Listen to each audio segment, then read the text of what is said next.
भारत दुनिया के सबसे बड़े कंजम्पशन बेसिस में से एक है। भारत एक बहुत बड़ी इकोनॉमी है और चीन के बाहर लगभग हर चीज के लिए सबसे बड़ा बाजार है जो आप अपने आसपास देखते हैं। आत्मनिर्भरता अपने आप में अगले दशक के लिए एक बहुत बड़ा अवसर है। इस थीम पर भरोसा अब पहले से भी कहीं ज्यादा मजबूत है। एक्सपोर्ट हमारी सबसे बड़ी कहानी है। एक्सपोर्ट बिजनेस का एक अच्छा हिस्सा बना हुआ है। यह सोने पर सुहागा है। भारत हमेशा से टेक्नोलॉजी को देर से अपनाने वाला रहा है, लेकिन जब ये इसे अपनाता है तो ये उस टेक्नोलॉजी के चैंपियंस में से एक बन जाता है।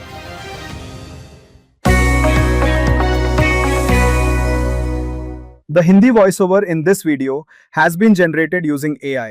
You can watch the original video in English on our channel. नमस्कार, आप सभी का स्वागत है इस सेशन में जिसका नाम है insights on HDFC manufacturing fund. हम यहाँ मैन्युफैक्चरिंग थीम के ओवरऑल आउटलुक पर विस्तार से चर्चा करने के लिए हैं, जो इसे देश में अगले दशक के लिए सबसे महत्वपूर्ण इन्वेस्टमेंट थीम्स में से एक बनाता है।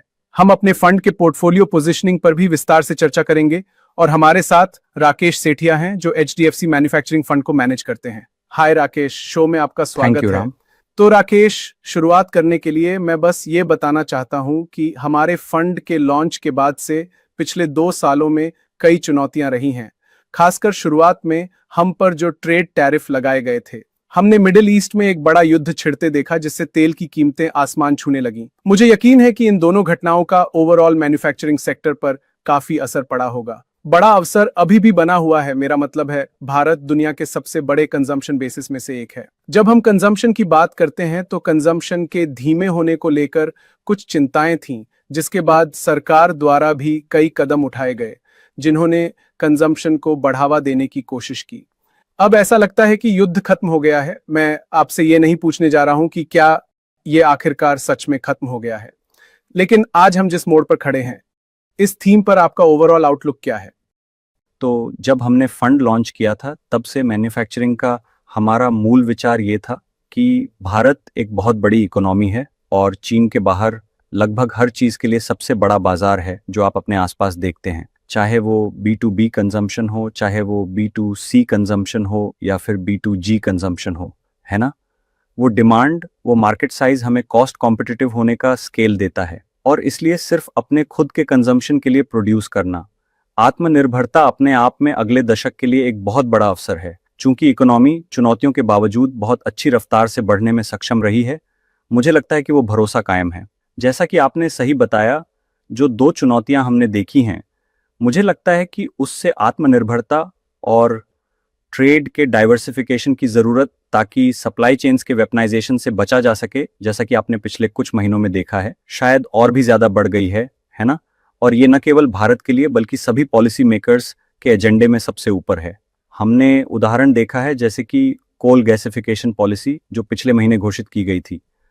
लेकिन उसके अलावा आप दुनिया भर के अखबारों को देखें, दुनिया भर के डेटा पॉइंट्स को फॉलो करें, तो सप्लाई चेन पार्टनर्स के बीच ट्रेड को डाइवर्सिफाई करना शायद एजेंडे में सबसे ऊपर है, जिसका मतलब है कि इस थीम पर भरोसा अब पहले से भी कहीं ज्यादा मजबूत है। सही बात है।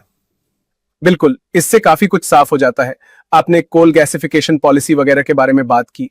हमें सरकार द्वारा मैन्युफैक्चरिंग को बढ़ावा देने के लिए घोषित की गई पॉलिसियों की पूरी रेंज के बारे में बताएं। मेरा मतलब है, हमने कंजम्पशन को बढ़ावा देने वाली पॉलिसियां तो देखी हैं, लेकिन मैन्युफैक्चरिंग का क्या? वे कौन से 2-3 कदम हैं जो हमने देखे हैं? पिछले कुछ सालों में जो बातें सबसे पहले मेरे दिमाग में आती हैं वो है PLI, phased manufacturing programmes, India semiconductor mission और कई तरह के टैरिफ और नॉन टैरिफ बैरियर्स, है ना। इन नीतियों की वजह से मैन्युफैक्चरिंग के लिए बेहतर आर्थिक नतीजे सामने आए हैं।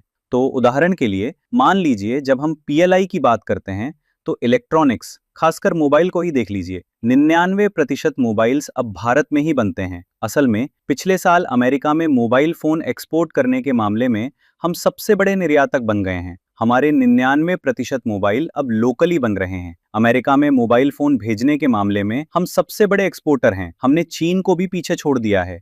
लेकिन देखिए, ये तो कुछ जाने माने उदाहरण हैं, ठीक है। तो चलिए मैं आपको बताता हूं कि टैरिफ और नॉन टैरिफ ट्रेड बैरियर्स ने क्या असर डाला है। 5 साल पहले हमारे देश में सोलर इंडस्ट्री का कोई वजूद ही नहीं था। तो एक इंडस्ट्री ग्रुप के तौर पर बहुत सारी कंपनियों ने पिछले 4-5 सालों में लगभग 25,000 से 30,000 करोड़ रुपए का कैपेक्स इन्वेस्ट किया है और इस साल हम करीब 1 लाख करोड़ रुपए की मैन्युफैक्चरिंग वैल्यू की बात कर रहे हैं। है ना। ये एक ऐसी इंडस्ट्री है जो महज 5 साल के अंदर खड़ी हुई है और अब ये बहुत बड़ी हो चुकी है। अगले कुछ सालों में इस इंडस्ट्री में 50,000 करोड़ रुपए का और कैपेक्स लगाने का प्लान है, ठीक है, क्योंकि वे लोग बैकवर्ड इंटीग्रेशन की तरफ देख रहे हैं, यानी मॉड्यूल से सेल बनाने तक और यहाँ तक कि इनगॉट और वेफर मैन्युफैक्चरिंग में भी उतरने की तैयारी कर रहे हैं। तो हम कोशिश कर रहे हैं कि इन शुरुआती कदमों में हम जितनी ज्यादा इकोनॉमिक वैल्यू हासिल कर सकें करें। मुझे नहीं लगता कि सब कुछ एकदम हिट ही रहा है। मोबाइल के पीएलआई की हर कोई बात करता है, लेकिन बैटरी का पीएलआई उतना पिकअप नहीं कर पाया। उन्होंने जो भी अनाउंस किया था उसकी सिर्फ 3% कैपेसिटी ही आ पाई है। टेलीकॉम के मामले में भी यही हाल है। आधे पीएलआई मैन्युफैक्चरर्स तो अपने इंसेंटिव्स तक भी नहीं पहुंच पाए। लेकिन जैसा कि हर पॉलिसी मेकिंग में होता है, कुछ हिट्स और कुछ मिसेस तो होती ही हैं। कुल मिलाकर देखें तो मुझे नाकामियों से ज्यादा कामयाबियां नजर आती हैं, जो ये भरोसा दिलाता है कि सरकार पॉलिसी के नजरिए से जो भी करने की कोशिश कर रही है वो हर सेक्टर के मैन्युफैक्चरर्स के लिए एक बहुत ही अनुकूल माहौल तैयार कर रहा है। जो कोई भी इसका फायदा उठा पाएगा वो शायद अपने बिजनेस को स्केल अप कर सकेगा और आने वाले समय में मुनाफे के साथ आगे बढ़ सकेगा। चलिए मैन्युफैक्चरिंग स्पेस नज़रिए से एक्सपोर्ट के मौकों पर बात करते हैं। लिस्टेड स्पेस से हमें कुछ सक्सेस स्टोरीज बताइए, जैसे चाहे वो आपकी हमारे पोर्टफोलियो की कंपनियां हो या सेक्टर्स। आपको अलग अलग कंपनियों के नाम लेने की जरूरत नहीं है, लेकिन हम उन पूरे सेक्टर्स के बारे में बात कर सकते हैं जिनमें एक्सपोर्ट के नजरिए से कुछ सक्सेस स्टोरीज रही हैं। सही है, ठीक है। तो एक्सपोर्ट कुछ समय से हमारे देश के लिए एक कमजोर कड़ी रहा है और अगर आप पिछले 5-6 सालों को भी देखें तो हम लगभग 6% की दर से बढ़ रहे हैं। यह एक मैक्रो स्टोरी है, लेकिन इन्वेस्टिंग पूरी तरह से माइक्रो के बारे में है ना। तो हेडलाइन एक्सपोर्ट के उस 5-6% से कम के ग्रोथ रेंज में फंसे होने के बावजूद आप देख रहे हैं कि कुछ सेक्टर्स जैसे कि केबल्स और वायर्स बहुत शानदार तरीके से बढ़े हैं। आपने ऑटो एंसिलरी के खास उदाहरण देखे हैं कि वे अपने एक्सपोर्ट को बढ़ाने में कामयाब रहे हैं और उनमें से कुछ तो बड़े OEMs की ग्लोबल सप्लाई चेन का हिस्सा बन गए हैं। मैं स्पेशलिटी केमिकल्स की बात कर सकता हूं, मैं टेक्सटाइल सेक्टर की बात कर सकता हूं, जो आप जानते हैं उभर कर सामने आया है। इनमें से कुछ ऐसे उठे उदाहरण हैं जहां हमने उन कंपनियों को देखा है जो कैपेसिटी के लिए समय से पहले इन्वेस्ट करने को तैयार थीं, उन प्रोडक्ट्स को समय पर शेड्यूल के मुताबिक ग्लोबल लेवल्स के मुकाबले की लागत पर डिलीवर करने में सक्षम थी। वे ही सप्लाई चेन में शामिल होने और अपने एक्सपोर्ट को बढ़ाने में कामयाब रही हैं। ऐसी पोर्टफोलियो कंपनियां हैं, मेरा मतलब है आप जानते हैं फार्मा उदाहरण के लिए हर कोई जानता है ना, लेकिन हेल्थ केयर और फार्मा से इतर भी ऐसी कंपनियां हैं जहां उनके मुनाफे में एक्सपोर्ट का हिस्सा अब लगभग 20% तक पहुंच गया है। यह आंकड़ा शायद 3-4 साल पहले 10% से कम, 5% से कम था, है ना। तो मुझे लगता है कि ये आप जानते हैं अधिक बॉटम अप स्टॉक पिकिंग करने का मामला है, उन सेक्टर्स और उन सेक्टर्स के भीतर के आइडियाज को ढूंढने की कोशिश करना जो इस मौके का फायदा उठाने में कामयाब रहे हैं। दुर्भाग्य से ये अभी तक देश के स्तर पर कोई बड़ी सक्सेस स्टोरी नहीं है जिसे मैं कह सकूं। इसके बावजूद जब मैं अपने आसपास के पॉलिसी एनवायरनमेंट को देखता हूं और जब मैं देखता हूं कि बाकी दुनिया में क्या हो रहा है, तो मैं एक तरह से आप जानते हैं दांव लगाने या शायद अधिक उम्मीद रखने को तैयार हूं कि अगले 5 सालों में सारे फैक्टर्स अपनी जगह पर हैं। मुमकिन है कि हम उस समय से लगभग 5 साल दूर हैं जब एक्सपोर्ट आमतौर पर इंडिया इंक की अर्निंग्स ग्रोथ स्टोरी का एक अहम हिस्सा बनने लगेगा। तो क्या सिर्फ बड़ा कंजम्पशन बेस ही मैन्युफैक्चरिंग सेक्टर को आगे बढ़ाने के लिए काफ़ी होगा?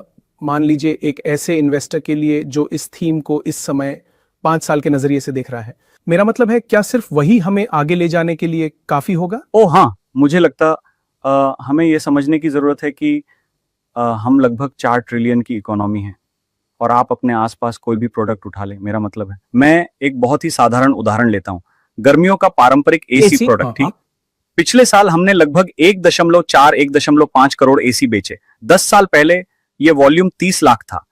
एक कॉस्ट कॉम्पिटिटिव प्लांट के लिए आपको लगभग 1 मिलियन यानी लगभग 10 लाख एसी के स्केल की जरूरत होती है। अब 2015 में समस्या यह थी कि भले ही मान लीजिए आप देश भर में एक प्लांट लगा सकते थे, आप पूरे देश में केवल 3 प्लांट ही लगा सकते थे। आपके पास 3 से ज्यादा प्लेयर्स थे, जिसका मतलब है कि अगर एक प्लेयर ने साउथ में प्लांट लगाने का फैसला किया तो नॉर्थ के मार्केट का क्या होगा? वहां फ्रेट और लॉजिस्टिक्स की लागत आएगी जो उठानी पड़ेगी, है ना।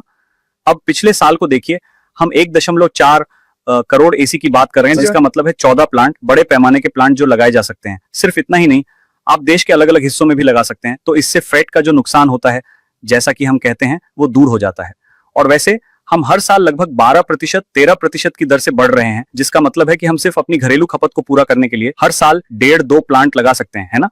मैंने अभी एक बहुत ही चर्चित उदाहरण लिया जो हमारे आसपास चल रहा है, लेकिन ये कहानी कि हम एक बहुत बड़ा कंज्यूमर मार्केट हैं, दुर्भाग्य से कंजम्पशन शब्द को आप जानते हैं केवल B2C से जोड़कर देखा जाता है, लेकिन अपने आसपास की सभी चीजों को देखें, चाहे वो स्टील हो, चाहे वो सीमेंट हो, चाहे वो आप जानते हैं कोई भी मेटल हो जिसके बारे में आप सोच सकते हैं, चाहे आप चीजें, उदाहरण के लिए ये लेदर अपहोल्स्ट्री, हर चीज शायद चीन के बाहर या तो सबसे बड़ा या यदि सबसे बड़ा नहीं तो कम से कम टॉप 3 बड़े बाजारों में से एक बन जाएगी।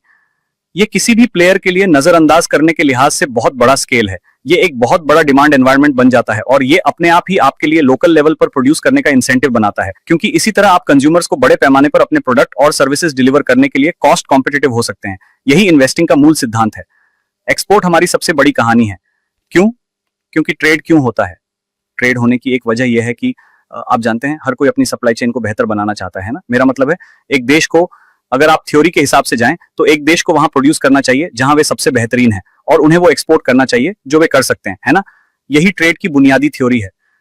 अब ट्रेड पिछले 30-40 सालों से बदल रहा है। मुख्य बात यह है कि जो देश इंपोर्ट करते हैं वे सबसे कम लागत वाला प्रोड्यूसर और उस सप्लाई चेन में भरोसा चाहते हैं।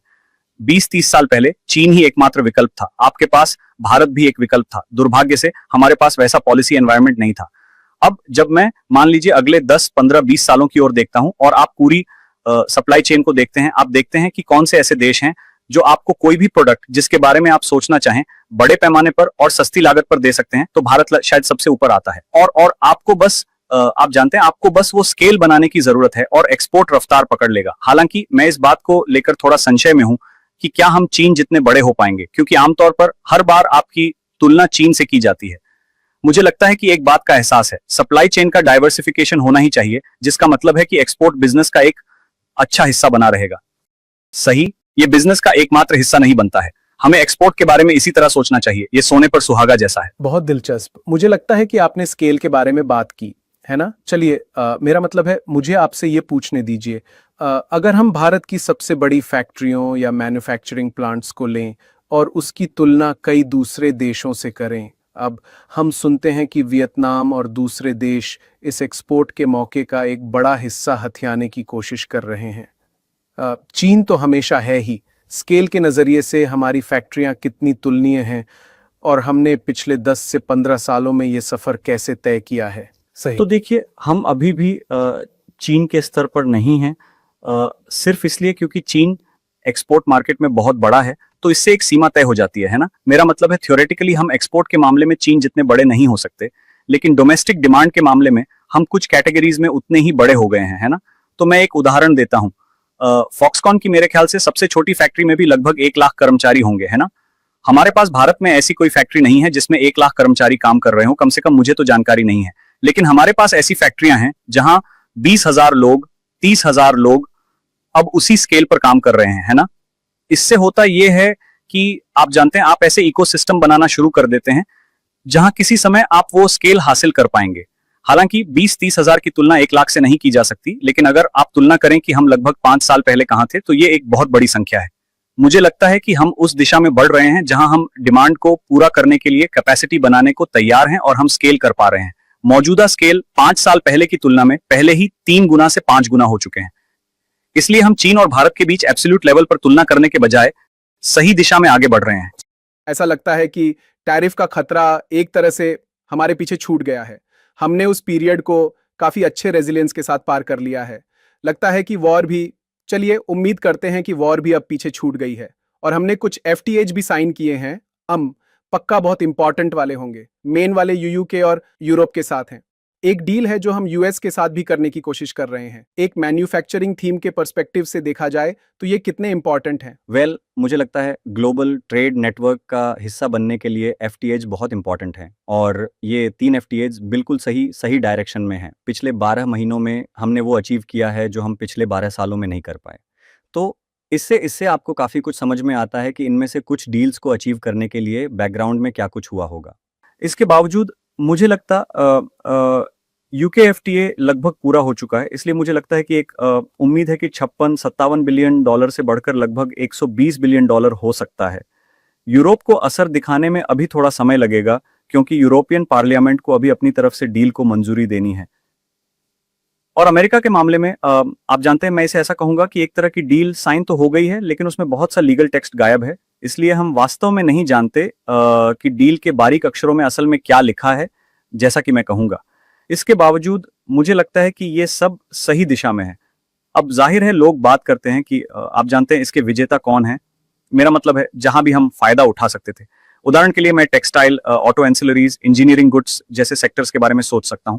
इनमें से कुछ एफटीएस के स्पष्ट लाभार्थी होंगे, है ना। लेकिन कम से कम यूरोप एफटीए पर मेरा एक अलग नजरिया है। इससे शायद जो रास्ता खुल सकता है वो है यूरोपियन एमएनसी से आने वाला एफडीआई। और वे बहुत महत्वपूर्ण है, क्योंकि आप जानते हैं लोग जो भूल जाते हैं वो ये है कि जब चीन भी एक्सपोर्ट में बढ़ रहा था, मान लीजिए 2005 में, कम से कम मुझे यही डेटा याद है, उनके एक्सपोर्ट का 58 से 60% हिस्सा एमएनसी से था।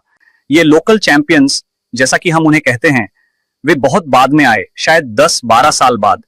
तो एमएनसीज का वो 58% का आंकड़ा अब 34% है। तो जाहिर है हम और एब्सोल्यूट वैल्यू बड़ी है, लेकिन रिलेटिव शेयर कम हुआ है, क्योंकि लोकल चैंपियंस उभर कर सामने आए हैं। मुझे लगता है कि अगर भारत को एक्सपोर्ट बढ़ाना है, जैसा कि हम अपने दूसरे या तीसरे सवाल में बात कर रहे थे, तो एक बात यह है कि आप जानते हैं हमें इन एमएनसीज को आमंत्रित करने की जरूरत है। ये एफटीए ऐसा अनुकूल माहौल बनाता है, और खासकर यूरोप के संदर्भ में, जहां वे हाई एनर्जी कॉस्ट से जूझ रहे हैं। वे स्किल्ड और टैलेंटेड लेबर पाने के लिए संघर्ष कर रहे हैं। इनमें से कुछ समस्याओं को हम हल करने में सक्षम हैं भारत में रहकर, और हम एक ऐसा पॉलिसी फ्रेमवर्क बना रहे हैं जो स्वभाव से अधिक अनुकूल है। एफटीए के साथ मिलकर ये आपको, आप जानते हैं, उन फैक्ट्रियों को, या कम से कम उन फैक्ट्रियों के कुछ हिस्सों को देश में लाने की अनुमति देता है, और इस तरह आप एमएनसी वैल्यू चेन में शामिल हो जाते हैं, जैसा कि वे ट्रेड के लिए ग्लोबल वैल्यू चेन कहते हैं। मुझे लगता है कि मैं उस तरफ ज्यादा देखूंगा। ट्रेड का सामान्य हिस्सा तो आप जानते हैं जाना माना और अपेक्षित है। मैं शायद देख रहा हूं कि आप जानते हैं शायद ये यूरोप से भारत में बहुत सारे एफडीआई के आने का रास्ता खोल देगा, खासकर मैन्युफैक्चरिंग सेक्टर के लिए। बिल्कुल शानदार। चलिए इंफ्रास्ट्रक्चर के निर्माण के बारे में बात करते हैं। ऐतिहासिक रूप से हमारे पास इंफ्रास्ट्रक्चर की अड़चनें रही हैं जब माल के ट्रांसपोर्टेशन वगैरह की बात आती है, लेकिन पिछले दशक में हमने काफी तेजी से सुधार किया है। तो हमें इस सफर के बारे में बताइए, हमने क्या किया है, हमने कहाँ प्रगति की है, और अगले 5 सालों में हमारे कहाँ प्रगति करने की संभावना है। एक्सपोर्ट के बारे में हमेशा चर्चा की जाने वाली चीजों में से एक ये है कि आप जानते हैं क्या लागत ही एकमात्र वेरिएबल है। लागत शायद दूसरा या तीसरा वेरिएबल है। ज्यादातर समय लोग वास्तव में सप्लाई चेन की रिलायबिलिटी के बारे में पूछते हैं, और 10 साल पहले हमारे देश में ऐसा नहीं था, क्योंकि हमारे पोर्ट्स पर लीड टाइम बहुत लंबा था। हमारे पास फैक्ट्रियों से पोर्ट्स तक माल एक्सपोर्ट करने के लिए शेड्यूल्ड सर्विसेज नहीं थी, इसमें ज्यादा समय लगता था। हमारे पास एयरपोर्ट्स पर पर्याप्त जगह नहीं थी। उदाहरण के लिए इलेक्ट्रॉनिक्स मैन्युफैक्चरिंग के लिए एयरपोर्ट्स पर एक डेडिकेटेड स्पेस की जरूरत होती है ताकि समय पर माल डिलीवर किया जा सके। इनमें से कुछ इंफ्रास्ट्रक्चर गायब थे। भले ही आप जानते, थियोरेटिकली भले ही आप एक बड़े प्रोड्यूसर थे, कॉस्ट कॉम्पिटिटिव थे, आप अपने संभावित कस्टमर के साथ कभी ये बातचीत नहीं कर सकते थे कि मैं इतनी मात्रा में माल इतने समय पर दे पाऊंगा और नियमित अंतराल पर ऐसा करता रहूंगा, है ना। अपनी सप्लाई चेन के क्राइटेरिया को पूरा करने की हमेशा एक अनिश्चितता बनी रहती थी।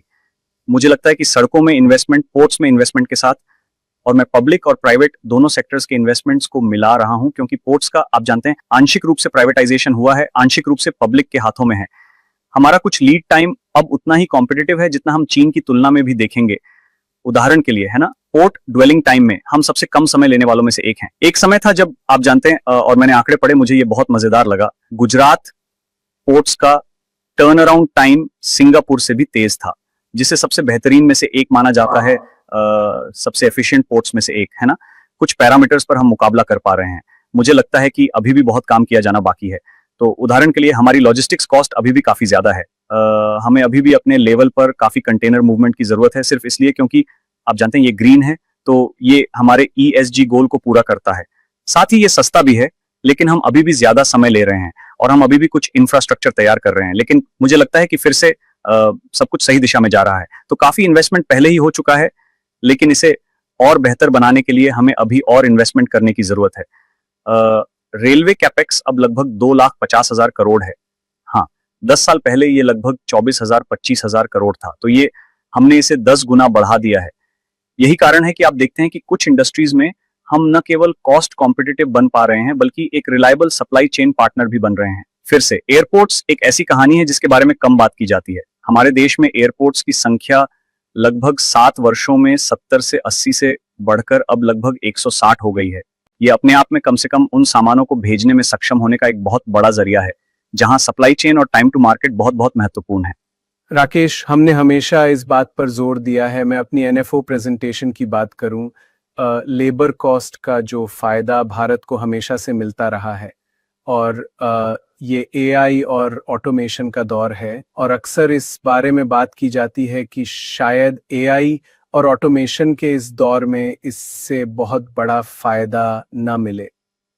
हम चीन में डार्क फैक्ट्रियों के बारे में सुनते हैं जहां फैक्ट्री में एक भी इंसान नहीं होता है, वहां मशीनें चुपचाप काम करती हैं, वहां एयर कंडीशनिंग की भी कोई ज़रूरत नहीं होती और ना ही कैफेटेरिया के लिए जगह की ज़रूरत होती है, यहाँ तक कि उन फैक्ट्रियों में टॉयलेट्स की भी ज़रूरत नहीं होती।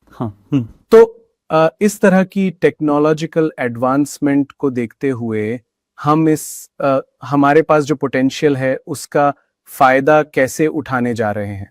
तो मुझे लगता है कि आप जानते हैं भारत के लिए लेबर और एआई कोई बाइनरी चॉइस नहीं है। हमें शायद इसे एक क्रम में रखना होगा। मेरे कहने का मतलब यह है कि आप जानते हैं इस चीज का फायदा उठाने के लिए एआई और लेबर को एक दूसरे का पूरक होना होगा। तो मैं एक उदाहरण देता हूं, मान लीजिए कुछ ऐसे सेक्टर्स हैं जो अपनी बनावट के लिहाज से ही लेबर इंटेंसिव हैं, है ना? तो भले ही आप चीन में हो और आप वही काम कर रहे हो, उदाहरण के लिए मान लीजिए टेक्सटाइल, लेदर गुड्स मैन्युफैक्चरिंग, है ना? कुछ हद तक मोबाइल असेंबली भी, बुनियादी तौर पर वे असेंबली हैवी ही रहते हैं और इसलिए उनमें इंसानी दखल की जरूरत होती है। तो जब आपको इंसानी दखल की जरूरत होती है तो परिभाषा के तौर पर आप 100% तक ऑटोमेशन नहीं कर पाते हैं, जिसका मतलब है कि लेबर कॉस्ट के नजरिए से एक स्वाभाविक फायदा बन जाता है ना? लेकिन एआई का इस्तेमाल करके आप जो कर सकते हैं वो है डिफेक्टिव पीसेस को कम करना, क्योंकि मशीन की तुलना में इंसानों से ज्यादा गलतियां होने की गुंजाइश होती है। तो एक मोबाइल असेंबली फैक्ट्री का उदाहरण लें, एआई विजुअल सेंसिंग लगाकर आप खराब पीसेस का पता शायद इंसानों द्वारा अपनी आंखों से देखने की तुलना में ज्यादा तेजी से लगा सकते हैं, है ना? तो ये ऐसे उदाहरण हैं जिनके बारे में मैं सोच सकता हूं कि अगर आप ऐसा बिजनेस मॉडल ला सकें जहां एआई और लेबर दोनों एक दूसरे के पूरक बन जाएं, तो हम शायद इनमें से कुछ बिजनेसेस को पहले की तुलना में ज्यादा तेजी से बढ़ा सकते हैं। और दूसरी बात, आप जानते हैं ये एआई और इसे अपनाने की बात है ना? इसे बिल्कुल अलग थलग होकर देखने की जरूरत नहीं है। मैं एक वजह से आशान्वित हूं कि आप जानते हैं भारत हमेशा से टेक्नोलॉजी को देर से अपनाने वाला रहा है, लेकिन जब ये इसे अपनाता है तो ये उस टेक्नोलॉजी के चैंपियंस में से एक बन जाता है, खासकर बड़े पैमाने पर उस टेक्नोलॉजी से इकोनॉमिक बेनिफिट्स हासिल करने के मामले में। मैं 2010 में एक टेलीकॉम एनालिस्ट था। अच्छा। और उस समय ये चिंता थी कि आप जानते हैं पूरी दुनिया में मोबाइल इंटरनेट तेजी से बढ़ रहा है और भारत शायद पीछे छूट गया है। और 2026 में जब मैं पीछे मुड़कर देखता हूं तो हम चीन के बाहर हमारे 2 मोबाइल नेटवर्क्स दुनिया भर में सबसे बड़े 5G नेटवर्क हैं। मैं ऐसे देशों के नाम जानता हूं जिनकी प्रति व्यक्ति जीडीपी हमसे 4 से 5 गुना ज्यादा है, फिर भी उनके पास उस पैमाने पर पूरी तरह से काम करने वाला 5G नेटवर्क नहीं है जैसा हमारे देश में है ना? तो ये एक ऐसा उदाहरण है जो आपको उम्मीद देता है कि देखिए हमारे पास ऐसे एंटरप्रेन्योर्स हैं जो हमेशा आप जानते हैं जब टेक्नोलॉजी सस्ती और सुलभ होने लगती है तो वे कैपिटल लगाने और स्थिति का फायदा उठाने में संकोच नहीं करते, है ना? बिल्कुल सही। संभवतः इसी तरह की कोई चीज इस सेक्टर में भी होनी चाहिए। हालांकि मेरा मानना है कि हमें इन्वेस्ट करने की जरूरत है। हमारे पास शायद 10-15 साल का समय नहीं होगा जैसा हमारे पास अतीत में था। शायद थोड़ी और तत्परता की जरूरत है जहां हमें इन इन्वेस्टमेंट साइकिल्स को छोटा करना होगा और ये इन्वेस्टमेंट होना चाहिए। और तीसरी बात, जब आप डार्क फैक्ट्रियों की बात करते हैं तो देखिए डार्क फैक्ट्रियों में ये या तो टेक्नोलॉजी के बारे में है या फिर कैपिटल के बारे में है। बाकी सब कुछ, मेरा मतलब है बिजली यहां वहां सस्ती है सब, तो बाकी के पैरामीटर्स में अब हम मुकाबला करने लगे हैं। भारत में एनर्जी सस्ती है या दुनिया के बाकी हिस्सों की तुलना में बराबर है। जहां हमारी पहुंच नहीं है वो है टेक्नोलॉजी, है ना? जिसके बारे में मैंने बात की थी कि देखिए अगर देश में एफटीए होने लगे, उदाहरण के लिए यूरोप एफटीए और उनमें से कुछ ट्रेड डील्स हो जाएं, तो ये इन्वेस्टमेंट हमारे देश में आएगा और उनमें से कुछ डार्क फैक्ट्रियां सेटअप होंगी जो अपने आप में मैन्युफैक्चरिंग को बढ़ावा दे सकते, केवल एक ही देश में होने की जरूरत नहीं है। और इस बारे में सोचने का एक तरीका यह भी होगा कि डार्क फैक्ट्री को भी कहीं ना कहीं बनाना ही होगा। अब भारत में कंस्ट्रक्शन की कॉस्ट शायद अमेरिका में दिखने वाली कॉस्ट का 1/4 है ना? तो बाकी सब कुछ समान रहते हुए भी आप भारत में एक डार्क फैक्ट्री लगा सकते हैं और फिर भी एक डोमेस्टिक मार्केट के साथ बेहतर स्थिति में हो सकते हैं, जो शायद कई अमेरिकी कंपनियों से बड़ा नहीं तो उसके जितना बड़ा जरूर है। मुझे पता है आप जानते हैं कुछ दर्शकों को यह हैरान करने वाला लग सकता है। मैं जानता हूं कि ऐसे मेटल पार्ट्स मैन्युफैक्चरर्स हैं जो लगभग 25% ड्यूटी देने के बाद बल्क मेटल की सप्लाई कर रहे हैं जो कि उस पर लागू की जा रही है। फिर भी हम अमेरिका में बनने वाले सामानों की तुलना में 25 से 30% सस्ते हैं ड्यूटी देने के बावजूद। तो ये मुझे आशान्वित करता है कि यहाँ आर्बिट्रेज होंगे, अवसर होंगे जो एंटरप्रेन्योर्स को भारत को एक ऐसे जियोग्राफी के रूप में इस्तेमाल करने की अनुमति देंगे जहां वे उन फैक्ट्रियों को लगाना शुरू कर सकें। तो मैं आमतौर पर एक आशावादी व्यक्ति हूं, लेकिन मुझे लगता है कि इनमें से कुछ अवसर भारत के लिए भी सामने आएंगे। बिल्कुल, इसके लिए धन्यवाद राकेश। अभी जब हम सोच ही रहे थे कि कई सारी नकारात्मक चीजें पीछे छूट गई हैं, ये मानसून, एल नीनो वगैरह के कारण कुछ चिंताएं पैदा कर रहा है, तो आपको क्या लगता है कि थीम, मैन्युफैक्चरिंग थीम और हमारे पोर्टफोलियो पर इसका क्या प्रभाव पड़ेगा? तो देखिए, मानसून आमतौर पर हमारे देश के लिए जब हम अपनी पूरी इकोनॉमी की बात करते हैं तो आमतौर पर ग्रामीण इकोनॉमी और ग्रामीण खपत को सबसे ज्यादा और सीधे तौर पर प्रभावित करता है। और मुझे लगता है कि चिंता की बात है अगर वो पूर्वानुमान जिसके बारे में लोग बात कर रहे हैं सच होने लगता है, या हमें इसके आसपास कुछ आप जानते हैं असर देखने को मिलेगा। मैन्युफैक्चरिंग पर इसका असर एक तरह से आप जानते हैं सेकेंड ऑर्डर का होता है। मैं जो सोच पा रहा हूं वो ये है कि आप जानते हैं, उदाहरण के लिए ट्रैक्टर, टू व्हीलर्स, एफएमसीजी, कुछ ऐसे नाम हैं जो शायद साइक्लिकल मंदी से गुजरेंगे अगर मानसून का नकारात्मक परिणाम ग्रामीण इकोनॉमी पर दिखने लगता है। संभवतः कुछ एग्रोकेमिकल नाम जहां फर्टिलाइजर्स वगैरह फसलों के लिए इस्तेमाल होते हैं, उनकी मांग शायद आप जानते हैं कम हो सकती है। इनमें से कुछ संकीर्ण क्षेत्र हैं जो शायद आप जानते हैं पोर्टफोलियो पर असर डाल सकते हैं। हमारा उनमें बहुत बड़ा एक्सपोजर नहीं है सीधे तौर पर कहें तो। ऐसा कहने के बाद कुछ साइक्लिकल मंदी वास्तव में पोर्टफोलियो के लिए अवसर पेश करती है, क्योंकि यही वो समय होता है जब आप कुछ अच्छे बिजनेस अच्छे दाम पर पा सकते हैं जिन्हें आप शायद देख रहे थे और वे उपलब्ध नहीं थे। तो मेरा ये मानना है कि आप जानते हैं अगर ऐसा होता है तो हमें शायद इनमें से कुछ नामों में पोजीशन लेने के बेहतर अवसर मिलेंगे। फिलहाल इस थीम में हमारा बहुत बड़ा एक्सपोजर नहीं है। ये पोर्टफोलियो पर अधिक विस्तार से चर्चा करें तो वे कौन से प्रमुख सेक्टर्स हैं जिन पर हम ओवरवेट हैं? और मुझे पूरा विश्वास है, सबसे पहले तो मैन्युफैक्चरिंग थीम बहुत व्यापक है। मुझे लगता है कि सैकड़ों स्टॉक्स, शायद 600-700 लिस्टेड नाम हमारे यूनिवर्स का हिस्सा हैं इन्वेस्ट करने के लिए। तो वे कौन से प्रमुख सेक्टर्स हैं? क्या ये बॉटम अप अप्रोच है जिसे आप फॉलो करते हैं, या आपके पास इस पूरी थीम के भीतर सब थीम्स हैं जिन्हें आप देखते हैं? और आपको क्या लगता है कि वैल्यूएशंस कहाँ बहुत अधिक शायद आकर्षक या रीजनेबल हैं? मेरा इन्वेस्टिंग स्टाइल अधिक बॉटम अप है, जहां हम ऐसे आइडियाज खोजने की कोशिश करते हैं जहां हमारे पास अच्छी अर्निंग्स ग्रोथ हो, बहुत मजबूत फंडामेंटल्स के साथ मजबूत मैनेजमेंट हो, और एक अनुकूल पॉलिसी एनवायरनमेंट हो, साथ ही कीमत भी सही होनी चाहिए। हम किसी बिजनेस के लिए बहुत ज्यादा भुगतान नहीं करना चाहते, भले ही ग्रोथ बहुत अधिक हो सकती है, क्योंकि हमने अतीत में देखा है कि बिल्कुल कई बार वे लॉन्ग टर्म स्टॉक रिटर्न्स के लिए नुकसानदेह साबित हुए हैं। ये आपको शॉर्ट टर्म में अच्छे रिटर्न्स दे सकता है, लेकिन लॉन्ग टर्म स्टॉक रिटर्न्स नुकसानदेह हो सकते हैं, क्योंकि आप कभी नहीं जानते कि थीम्स कब खत्म हो जाती है ना। तो उस बात को ध्यान में रखते हुए कि प्रयास हमेशा बॉटम अप आइडियाज खोजने का होता है। ऐसा कहने के बाद हम पोर्टफोलियो का एक रिस्क व्यू भी लेते हैं। आप किसी खास सेक्टर में अंडर इंडेक्स या ओवर इंडेक्स नहीं होना चाहते, क्योंकि इससे परफॉर्मेंस को लेकर समस्याएं पैदा होती हैं, है ना। उस संदर्भ में जब मैं देखता हूं, आप जानते हैं, और आप हमारे पोर्टफोलियो को देखें तो हम इंडस्ट्रियल्स पर काफी ओवरवेट हैं। इंडस्ट्रियल, सही। हम एनर्जी पर काफी ओवरवेट हैं। ऑटो सेक्टर में हम थोड़े अंडरवेट हैं, लेकिन उसके भीतर आप महसूस करेंगे कि पर्सनल पीवी ओवरवेट है, लेकिन टू व्हीलर्स में ये ओवरवेट नहीं है। तो आपको आप जानते हैं पेयर आइडियाज को समझना होगा, जहां आप मार्केट के एक पूल से पैसे ले सकते हैं। और क्या ऐसा उस ग्रामीण वाली बात के कारण है जिसके बारे में आपने बात की थी? उसका कुछ असर इस पर भी है। और जहां हमें लगता है कि आप जानते हैं बाकी मार्केट ने अच्छा नहीं किया, मेरा मतलब है बाकी स्पेस या पीवी स्पेस ने अभी भी अच्छा प्रदर्शन नहीं किया, वहां अधिक चिंताएं हैं।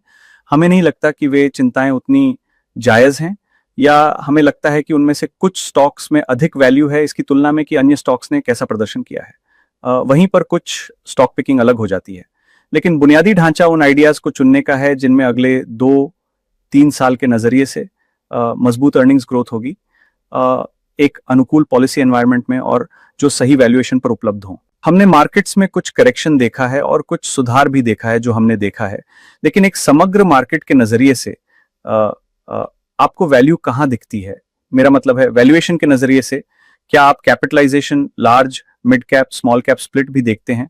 साथ ही आप इस बारे में बात कर सकते हैं कि इन तीनों के भीतर हमारा पोर्टफोलियो कैसे बना है और आपको इस समय वैल्यू कहाँ दिखती है। हालांकि कुछ करेक्शन हुआ है, लेकिन आप जानते हैं दुर्भाग्य से ऐसे कोई स्पष्ट क्षेत्र नहीं है जहां एब्सोल्यूट वैल्यू हो और आप कहें ठीक है ये इन्वेस्ट करने के लिए सबसे अच्छा समय है ना। तो हम इस ढांचे में आपको ऐसे आइडियाज खोजने होंगे जहां रिलेटिव वैल्यू उपलब्ध हो और इसे मजबूत अर्निंग्स ग्रोथ का समर्थन प्राप्त हो, क्योंकि वहीं से उन कुछ नामों में अल्फा बनने वाला है। तो मैं किसी एक विशेष सेक्टर की ओर इशारा नहीं कर सकता जहां मैं ये तर्क दे सकूं कि वैल्यूएशन, और भले ही हेडलाइन के आधार पर वैल्यूएशन सस्ता हो, आप देखेंगे कि अर्निंग्स पर चिंताएं हैं, जिसका मतलब है कि जो वैल्यूएशन आपको सस्ता लगता है वो केवल ऊपरी तौर पर सस्ता है, ये जरूरी नहीं कि फंडामेंटल्स के ढांचे में सस्ता हो, है ना। इसी तरह से व्यक्ति को एक तरह से देखना होगा। आपने मार्केट कैपिटलाइजेशन फ्रेम की ओर इशारा किया। मुझे लगता है कि हम इसे इस तरह देखते हैं कि जब आप हमारे पोर्टफोलियो को देखते हैं तो ये लगभग 50% लार्ज कैप है और बाकी 50% मिड और स्मॉल के बीच बंटा हुआ है, लगभग 25% स्मॉल कैप में है। अब इस बारे में सोचने का एक तरीका यह होगा कि जब आप स्मॉल कैप के हेडलाइन इंडेक्स को देखते हैं तो आप हमेशा इस निष्कर्ष पर पहुंचेंगे कि स्मॉल कैप अभी भी महंगे हैं, न केवल एब्सोल्यूट टर्म्स में बल्कि लार्ज कैप मार्केट्स की तुलना में भी, है ना। लेकिन हम स्मॉल कैप की बात कर रहे हैं। भारत में 251वीं रैंकिंग के बाद का हर स्टॉक स्मॉल कैप है, और भले ही आप इन्वेस्ट करने योग्य यूनिवर्स को मान लें लगभग 1000 स्टॉक्स तक ले जाएं, तो ये कहना कि बाकी सभी 750 स्टॉक्स ओवर वैल्यूड हैं, मुझे लगता है कि ये थोड़ा गलत नामकरण है। कीमत सस्ती है, लार्ज, मिड एंड सही है। हमारा काम उन 20-25 नामों या 30 नामों का पता लगाना है जहां आप एब्सोल्यूट और रिलेटिव वैल्यू पा सकें।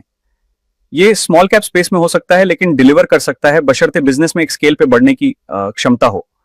जरूरी नहीं कि 1 साल में, लेकिन 3-5 सालों में आप देखते हैं कि ये बिजनेस अपने स्वरूप में बड़े हो सकते हैं और इसलिए आपको वो असमान आप जानते हैं अल्फा दे सकते हैं। जब हम स्मॉल कैप नामों को देखते हैं तो इसी तरह फोकस करते हैं।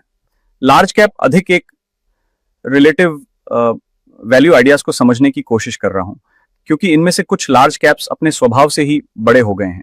मेरा मतलब है नंबर्स का नियम उनके खिलाफ काम कर रहा है। हर लार्ज कैप से 20-25% बढ़ने की उम्मीद करना अनुचित है, इतनी अर्निंग्स संभव नहीं है। जब हमारी नॉमिनल जीडीपी लगभग 10-12% बढ़ रही है तो लार्ज कैप के लिए उस नंबर से आगे बढ़ना मुश्किल है। नॉमिनल जीडीपी से 1.2-1.3 गुना की ग्रोथ भी बहुत बहुत अच्छी ग्रोथ है अगर ये लार्ज कैप से आती है ना। लेकिन लार्ज कैप्स में कोई यह कर सकता है कि उन बिजनेसेस का पता लगाए जो बाकी दूसरे लार्ज कैप की तुलना में तेजी से बढ़ेंगे, और उन दोनों स्टॉक्स के बीच एक रिलेटिव वैल्यू हो सकती है।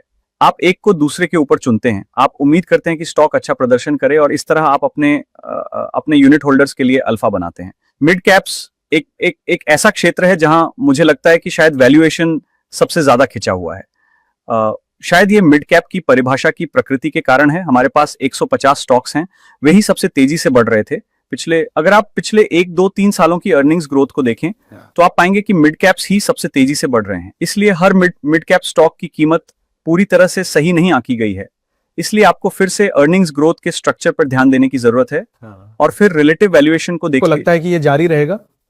शायद ऐसा ही हो, जब तक अर्निंग्स ग्रोथ बनी हुई है मुझे लगता है कि शायद ऐसा ही होगा। वे कौन से 1-2 सेक्टर्स हैं जिनसे आप बच रहे हैं? ऐसा कोई स्पष्ट बचाव नहीं है, क्योंकि आप जानते हैं प्राइस और अर्निंग्स देखने का एक नजरिया बन जाते हैं, है ना। कभी कभी आपको स्टॉक्स मिल जाते हैं, यहां तक कि सबसे ज्यादा नजरअंदाज किए जाने वाले सेक्टर में भी। कभी कभी सबसे अच्छा पैसा, कॉन्ट्रेरियन वाले, हाँ, कभी कभी सबसे अच्छे पैसा बनाने वाले आइडियाज वहीं होते हैं जहां लोग देखना नहीं चाहते उन सेक्टर्स को देखना। काश ऐसे और भी सेक्टर्स होते जहां लोग उस नजरिए से नहीं देख रहे होते। बिल्कुल। तो ये काफी हद तक बॉटम अप अप्रोच है। ठीक है, चलिए पहले थीम के परफॉर्मेंस के बारे में बात करते हैं। तो अगर मैं गलत नहीं हूं तो पिछले 2 सालों में हमारे लॉन्च को 2 साल से थोड़ा ही ज्यादा समय हुआ है और इस थीम ने पूरे मार्केट से बेहतर प्रदर्शन किया। ये सही है। और हमारे लिए हमारे परफॉर्मेंस के मामले में वे कौन से 1-2 कारण हैं जिनकी नुकसान पहुंचाने वाले कारक क्या हैं, योगदान देने वाले कारक क्या हैं, अगर हम उन पर चर्चा कर सकें। क्या कोई ऐसा 1 या 2 सेक्टर है जिसने हमें नीचे, क्या कोई ऐसा 1 या 2 सेक्टर है जिसने हमें ऊपर उठाया है, क्या ऐसा कुछ है? मुझे लगता है कि एक तो आपका आकलन बिल्कुल सही है। मुझे लगता है कि हमारे लिए एक बड़ा नुकसान पहुंचाने वाला सेक्टर, आप जानते हैं, मैं मेटल्स को एक ऐसा स्पेस कहूंगा जहां हमारा इन्वेस्टमेंट कम था, और इसका एक कारण ये था कि आप जानते हैं हमें लगा कि अर्निंग्स ग्रोथ के संदर्भ में कहीं और बेहतर रिलेटिव वैल्यू है। युद्धों का पूर्वानुमान लगाना बहुत कठिन है। दुर्भाग्य से जब युद्ध होता है तो कमोडिटीज को ही हमेशा सबसे ज्यादा प्रीमियम मिलता है, तो परफॉर्मेंस का वो हिस्सा आप जानते हैं हमारे पोर्टफोलियो पर असर डाल रहा है। लेकिन अगर मैं लंबे समय को देखूं, है ना, तो हमने देखा है कि मेटल के लिए एक सेक्टर के रूप में, एक समग्र सेक्टर के रूप में लगातार बेहतर प्रदर्शन करना बहुत मुश्किल है। उस सेक्टर में हमेशा बॉटम अप आइडियाज ही अच्छा करेंगे। क्यों? क्योंकि कोई ना कोई मैनेजमेंट शायद समय से आगे निवेश कर रहा है, सही समय पर कैपेसिटी बना रहा है और फिर प्राइस आ जाता है ना, तो हम उन अवसरों से वाकिफ हैं। लेकिन मुझे लगता है कि एक पूरे सेक्टर के रूप में शायद मीडियम टर्म में ये अल्फा क्रिएटर नहीं होगा, और इसलिए शॉर्ट टर्म परफॉर्मेंस में हमने जो कुछ भी खोया है, आदर्श रूप से हमें उसे अपने बॉटम अप स्टॉक सिलेक्शन से कवर करने में सक्षम होना चाहिए जैसे जैसे समय बीतता है और दूसरी जगहों पर अर्निंग्स ग्रोथ आती है। और दूसरी बात, आपका सवाल था, आप जानते हैं क्या कुछ और भी है जिसे बाहर निकाला जा सके? मुझे लगता है कि एक बात यह है, आप जानते हैं ज्यादातर पोर्टफोलियो, भारत एक ऐसा देश है जो एनर्जी इंपोर्ट कर रहा है, जिसका मतलब है कि इससे बचना बहुत मुश्किल है अपने पोर्टफोलियो से उस एनर्जी के इंपोर्ट को अलग रखना, क्योंकि या तो ये कमोडिटी होगी या ये कोई इंपोर्टेड कंपोनेंट होगा जिसका शायद कमोडिटी से कोई संबंध होगा, या शायद एनर्जी का डायरेक्ट इंपोर्ट भी, है ना। तो हमारे मामले में क्योंकि पोर्टफोलियो में एनर्जी भी एक ठीक ठाक ओवरवेट थी, और आपने देखा कि भारतीय एनर्जी वास्तव में तेल की कीमतों से नेगेटिवली कोरिलेटेड है। इसके विपरीत आप जानते हैं, मान लें अमेरिका या ब्राजील, जिन्हें तेल की ऊंची कीमतों से पॉजिटिव फायदा मिलता है, भारतीय मामले में ये दूसरी तरह से है ना। हमें तब फायदा होता है जब तेल की कीमतें कम होती हैं। मुझे लगता है कि हम इस तरह से थे कि हम बहुत बड़े ओवर सप्लाई के संदर्भ में तेल की कम कीमतों की उम्मीद कर रहे थे, जो युद्ध से पहले भी आने की उम्मीद थी, और जाहिर तौर पर युद्ध के कारण तेल की कीमतें हर कोई जानता है कि आप जानते हैं कहां गई। इसका पोर्टफोलियो पर भी बुरा असर पड़ा। उदाहरण के लिए हमने ऑटोमोबाइल्स पर भी चर्चा की है ना। ऑटोमोबाइल सेक्टर के अच्छा न करने का एक कारण मार्जिन पर चिंता है। मार्जिन पर चिंता का एक कारण कमोडिटी की ऊंची कीमतें हैं। तो एक तरह से एनर्जी स्पेस में प्रत्यक्ष या अप्रत्यक्ष रूप से कुछ एक्सपोजर होना ने परफॉर्मेंस को नीचे लाया है। लेकिन 5 साल के, लेकिन अगर मैं थोड़ा लंबा नजरिया लूं, अगर मैं 3 साल या 5 साल का नजरिया लूं और पोर्टफोलियो कंस्ट्रक्शन को देखूं, तो मुझे लगता है कि हम सही दिशा में हैं, क्योंकि ये बिजनेस भले ही उनके पास मार्जिन का दबाव 1 या 2 क्वार्टर है, हमने खैर एक चीज जिसका हमने हमेशा आकलन किया है वो ये है कि बिजनेस के पास प्राइसिंग पावर है या नहीं।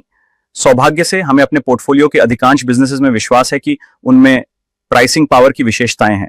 भले ही कीमतें एक सीमित स्तर पर रहें, वे समय के साथ उन्हें आगे बढ़ाने में सक्षम होंगे, है ना। और इसलिए अर्निंग्स वगैरह पर चिंता दूर हो जानी चाहिए और स्टॉक का परफॉर्मेंस आदर्श रूप से उसके बाद बेहतर होना चाहिए। हाँ, जरूर। तो अगर मैं उस स्ट्रक्चर को देखूं और फिर मैं 3 साल के नजरिए और पोर्टफोलियो कंस्ट्रक्शन को देखूं, तो मुझे लगता है कि हम व्यापक थीम का फायदा उठाने के लिए काफी अच्छी स्थिति में हैं, जो ये है कि भारतीय कंजम्पशन B2B और B2C स्पेस में बढ़ रहा है। जो ऐसे बिजनेस हैं जो इसका फायदा उठाने में सक्षम होंगे, या सभी जो बॉटम सिलेक्शन आइडियाज हैं, वे उस एक विशेष थीम से प्रेरित हैं जो कुछ स्केल का फायदा उठाने में सक्षम होंगे। जरूर। तो इससे पहले कि हम खत्म करें, सबसे जरूरी सवाल जो हमें अपने निवेशकों से मिलता है, तो क्या हम 5 साल के नजरिए से इस करेक्शन का इस्तेमाल कर सकते हैं? मैं 1 साल का नजरिया नहीं पूछ रहा हूँ, 5 साल के नजरिए से क्या हम मैन्युफैक्चरिंग थीम में एक मुश्त पैसे के साथ बाजार में प्रवेश कर सकते हैं? मजाक के तौर पर कहूं तो आप जानते हैं, जब आपसे 5 साल कहते हैं तो मुझे लगता है कि 5 साल एक शॉर्ट टर्म है। मुझे लगता है, आप जानते हैं, एक लॉन्ग टर्म होराइजन इससे भी ज्यादा होना चाहिए।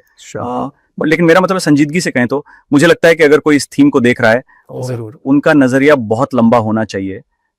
सिर्फ इसलिए क्योंकि आप जानते हैं जिस समानता के बारे में सोच सकता हूं, आप जानते हैं एक आईटी थीम हमारे देश में 20-25 वर्षों में आईटी ने कैसा प्रदर्शन किया, वो शायद वैसा ही है जैसा मैन्युफैक्चरिंग 1 दशक या उससे भी अधिक समय में करेगा। और अगर ऐसा है तो सबसे अच्छा यह है कि जब आप इस अवसर के बारे में सोचें तो आप उस होराइजन में सोचें, क्योंकि इससे आपका माइंडसेट इस तरह बनेगा जहां आप जानते हैं पैसा लगा पाएंगे और उसे इस तरह रख पाएंगे कि ठीक है, ये वो पैसा है जिसे मैं 10-15 साल के लिए रखना चाहता हूं, जरूरी नहीं कि 1-3 साल के लिए। अगर आपका 1-3 साल का नजरिया है तो मैं कहूंगा कि आप जानते हैं ये जोखिम भरे निवेश हैं। इस थीम के बारे में सोचने का सही तरीका शायद 5 और 10 साल है। मैं कहूंगा कि 5 के बजाय 10 साल ज्यादा सही है। धन्यवाद राकेश, सचमुच बहुत बढ़िया जानकारी। मैं उन सभी दर्शकों को धन्यवाद देना चाहूंगा जो आज एचडीएफसी मैन्युफैक्चरिंग फंड में निवेश करने पर विचार करने के लिए जुड़े हैं। एक बार फिर धन्यवाद राम, धन्यवाद आप सभी का धन्यवाद। धन्यवाद।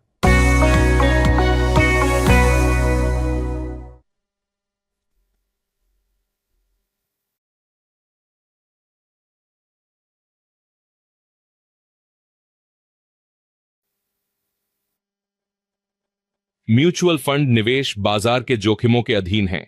योजना से जुड़े सभी दस्तावेजों को ध्यान से पढ़ें।